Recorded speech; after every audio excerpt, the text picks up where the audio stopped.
Hare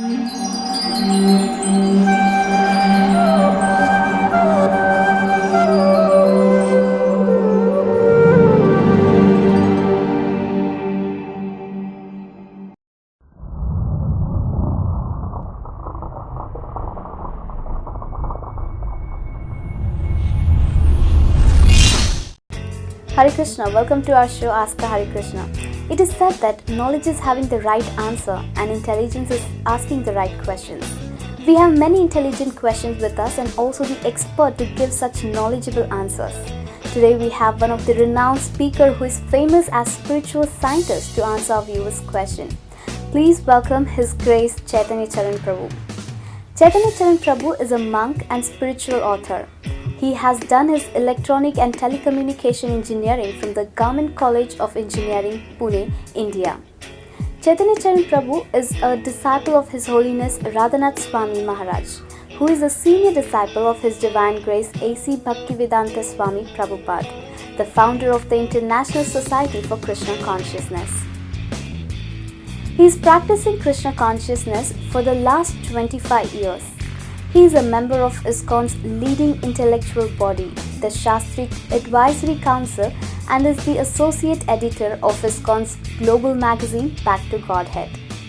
He is the author of the world's only Gita daily feature, wherein he writes daily a 300-word inspirational reflection on a verse from the Bhagavad Gita. Till now, he had written over 1700 Gita meditations that are posted on gitadaily.com and are read through daily feeds by thousands from all over the world. He also answers questions by seekers on his website, thespiritualscientist.com, where over 3,500 audio answers and several hundred articles are available. Till now, he has written over 1700 Gita meditation and he is the author of 16 books and many more on its way. He travels all over the world from Australia to America, giving talks on spiritual subjects in temples, universities and companies. We are happy to have him in our show.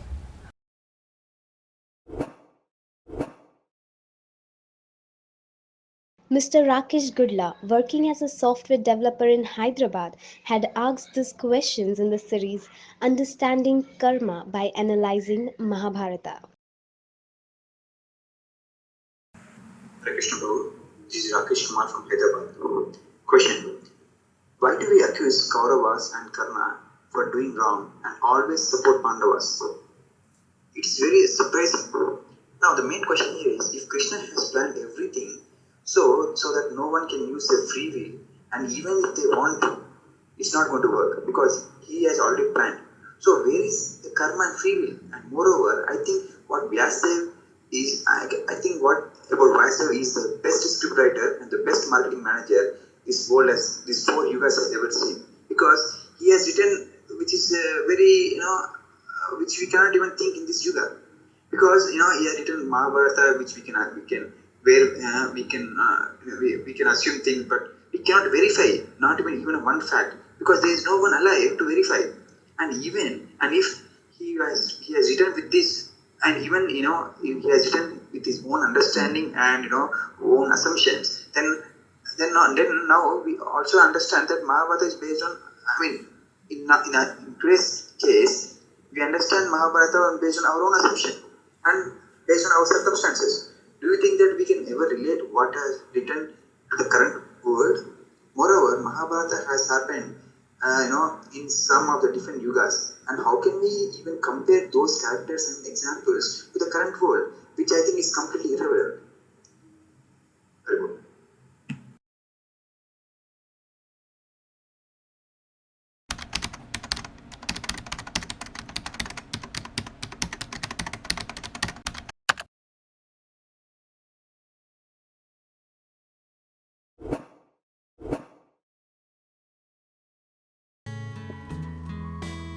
Hare Krishna.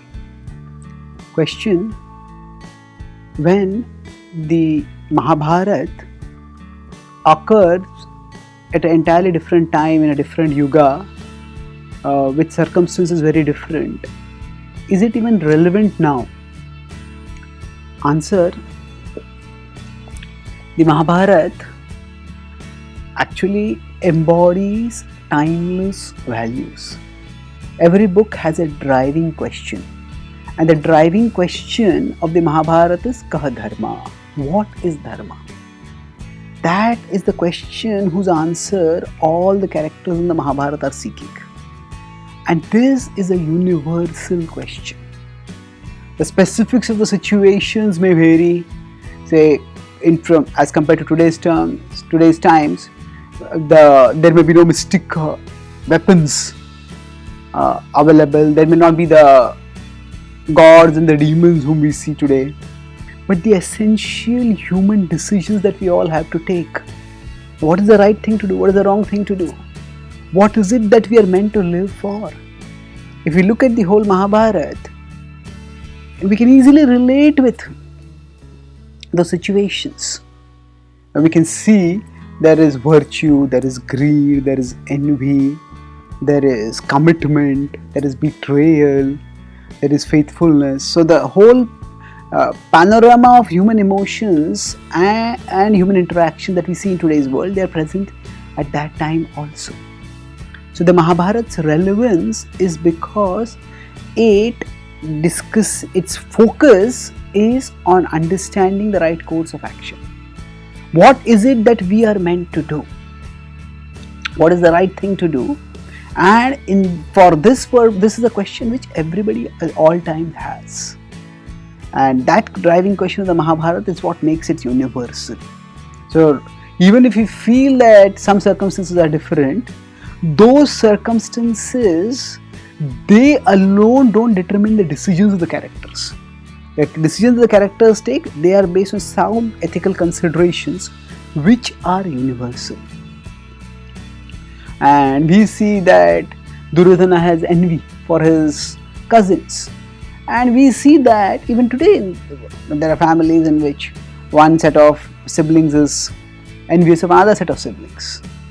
And we see that sometimes some people, despite having differences, they stay united. The 5 Pandavas stay united despite their differences because they had a common purpose. They were all devoted to Krishna.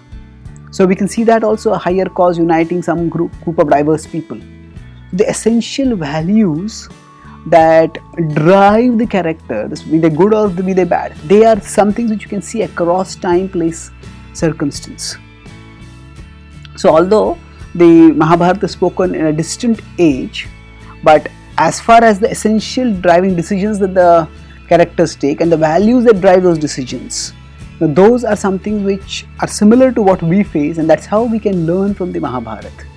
And more importantly, this is from the ethical perspective. From the spiritual perspective, the Mahabharata is not just a set of stories.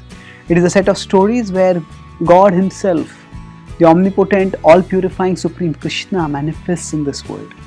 And when He manifests and when He performs His Leela, at that time just hearing about Him purifies us. So because Krishna is present and because everybody in this world at all times needs to become purified, needs to become uplifted in their consciousness, and hearing about Krishna is a fundamental way to become purified. So therefore, both from the ethical perspective and the spiritual perspective, the Mahabharata has perennial relevance.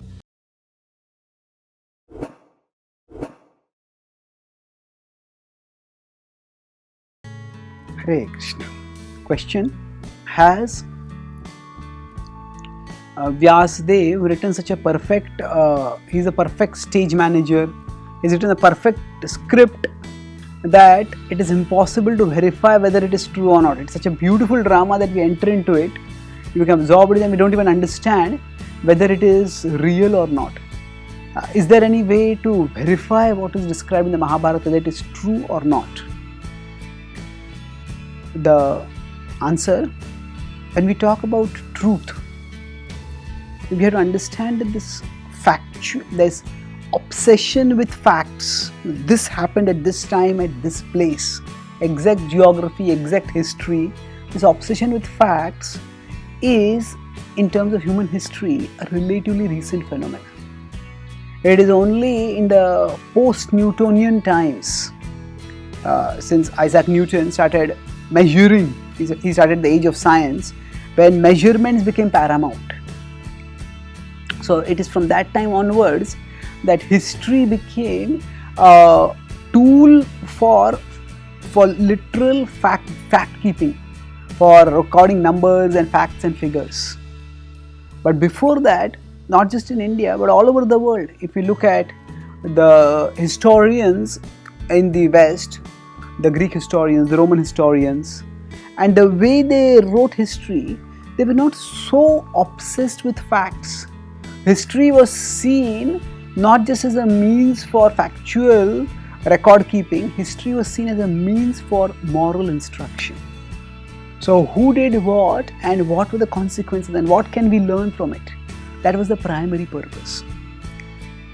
So therefore, when the method of historiography that we use today was something which is not just present in the world in the past.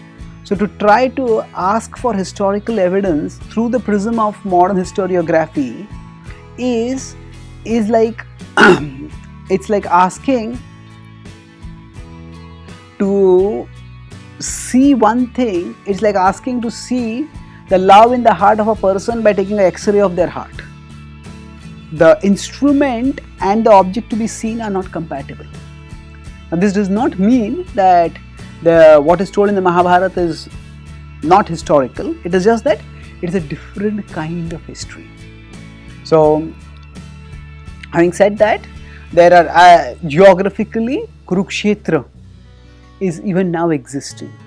In various parts of the country, for example, especially in Dwarka, there have been many seals and other artifacts found which indicate the historicity of Krishna.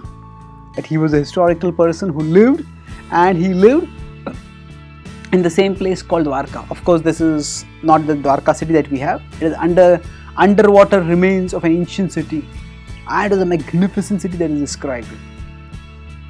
Further, if we consider many of the astronomical formations that are described in the Mahabharata at the time. So for example, the war started at that time, it is said that the war started at this particular time, when the nakshatras were like this, when the celestial objects were in this particular way. Then on the 13th day, this particular astrological event happened, say an eclipse occurred. And so now there are historians who have actually looked at the skies, and now we have software by which we can map backwards and find out, okay, this eclipse happened at this time, this cosmological formation, star formation was like this. So when did this happen? And historians have found out that actually the astronomical formations that are described in the Mahabharata, they are actually factual. They happened thousands of years ago. This is an emerging field of study called as archaeoastronomy. Archaeology is the study of the past primarily through fossils, looking down into the earth. Astronomy is looking up at the sky. Archaeoastronomy means to know the past by looking up at the sky instead of looking down into the ground. So archaeoastronomy is an emerging field, quite a strong field, and through it has been found that there are many celestial formations described in the Mahabharata which actually occurred thousands of years ago. So there are research papers published on this also, and so basically this is a whole different field. But the important thing again is that even if there are certain elements in the Mahabharata which seem difficult for us to believe, say somebody having a mystical weapon by which fire is produced, or some celestial beings such as the gods or the demons being there in the Mahabharata, they are characters in the Mahabharata, but the essential storyline of the Mahabharata is not affected by who is present and who is not present. The essential storyline is about universal human interests, universal human weaknesses and universal human strengths. Therefore, what Vyasadeva has written is something is a story from which we all can learn at all times. And if we just open our minds to understand that the world is not as limited, as simple as we think it to be, then we will understand that many more things are possible. If the progress of science has taught us anything, it has taught us humility. That the world is much more complicated than what we think is possible. So when just a few months ago I was in Dayton, that is the place where the Wright brothers first flew the airplane. And when they came up with the idea that we'll have a flying machine, people just laughed at them, say it's not possible. You cannot defy gravity. But they did that. So what was thought as impossible before them, now it's just a routine fact of life. So we have certain conceptions of what is possible and what is not possible, but our conceptions are limited and the reality is far more complicated than what our conceptions are teaching us. So quantum physics is such a complicated field that a prominent scientist said that if you are not confused by quantum physics, then you have not understood it. And if you understand it, you will be confused by it. So that means reality is far more complex than what we think about it. So rather than being closed-minded and thinking that just because the particular beings or particular powers don't fit into our worldview, so we think it's all imaginary. Rather than that, we be humble, we be open-minded. The world is much more complex than what we know, and people can have powers and beings can exist beyond what is our current conception of the world. So with this open-mindedness, we can see that the Mahabharata is a thrilling story, but more than a thrilling story, it is an uplifting story. It is a story that can guide us in our life, in our day-to-day decisions now in this world.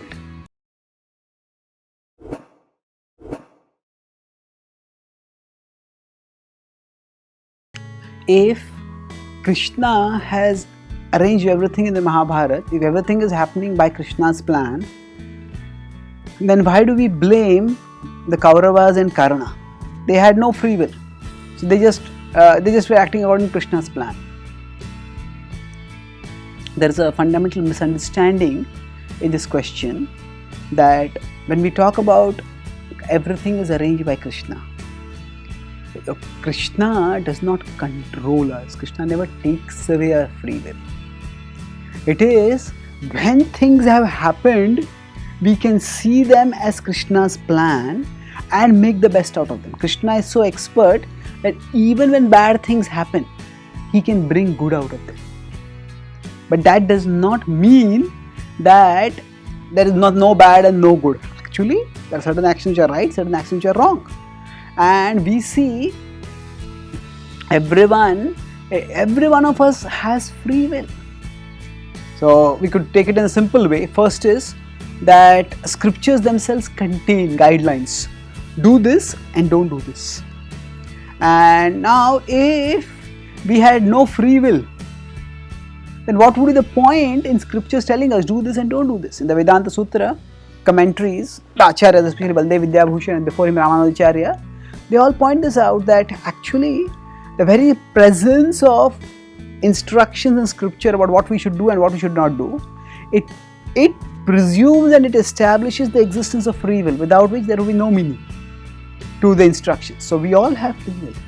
And we see in the Mahabharata, it is not that characters are acting passively, thinking, oh, everything is ordained. All the characters are thinking seriously. At least the Pandavas are thinking, should we be doing this? Should we be doing that? Should we be fighting this war? Or should we not be fighting this war? Even Arjuna, he is thinking seriously, and that's why the Bhagavad Gita is spoken. Because he's thinking deliberately, and then Krishna tells Arjuna that deliberate further and decide what you want to do at the end of the Gita. So Krishna also acknowledges Arjuna's free will. Yathechasiddha kuru 18.63 says, you deliberate and do as you desire. So the free will is definitely a fact of life. Now there are statements in the Mahabharata where it is said that ultimately everything was the arrangement of destiny. But when are these statements made? We have to see that when Dhritarashtra has lost all his 100 sons and then he is in grievous lamentation, at that time Vyasa comes to him and tells him, O king, do not lament, that the war was arranged by destiny. Now, but we see before the war, that same Vyasadeva has come and he has tried vigorously to persuade Duryodhana and Dhritarashtra to not be so obstinate, to give the Pandavas their rightful share, to avoid the war. So why is that? That means we have to, so at that time, the whole purpose was to help them to make a right choice. The right choice, the responsible choice was to give up their greed, give up their envy and live amicably with the Pandava cousins. So Vyasadeva, Parshuram, many great sages came there, Maitreya Muni, and of course Krishna himself came. So they all tried to instruct, inspire, encourage, persuade the Kauravas and of course Karna to make the right choice. But they did not do the right choice. Like before that, when Vidura is trying to persuade Dhritarashtra to make the right choice, to stop Duryodhana from his suicidal course. At that time, Dhritarashtra tries to say that, if it is the will of destiny that our kingdom be destroyed, then our dynasty be destroyed, then what can a tiny mortal do in front of almighty destiny? So Vidura cuts through his rationalization and he says, O king, destiny determines the consequences of our actions, not our actions themselves. So you have the choice and the responsibility to act virtuously. So the philosophy is spoken in a way that initially, before the war, there's time and time repeated instruction given so that they can make the right choice. But later, after the wrong choice has been made, then instead of letting Dhritarashtra stay sunk in lamentation, oh, why did this happen, to get Dhritarashtra to forget the past and to move forward. Now that the war has happened, now that his sons have been killed, now he can just keep beating himself up with blame and feel self-pity and self-mortification and just keep suffering. But now life has to move on. He says, okay, what has happened, it was the will of destiny. Now you move on. Now you focus on spirituality. Now you make healthy choices. Now you grow. So the philosophy is presented in a way by which at different times the characters can make right choices. So when we say something is happening by destiny, that does not mean that we have no power. That means we also have to be responsible to make the right choices. So it is not, Karna, Kauravas, Dhritarashtra, they all had their free will. And despite getting good advice from many sources, they rejected that good advice, and that is why they are considered culpable. Thank you for watching our show Ask Hare Krishna. If you have any spiritual questions, then kindly send your question as audio or video clips by WhatsApp to 9987060606, or you can even mail us at askhktv@gmail.com. Thank you very much. Hare Krishna.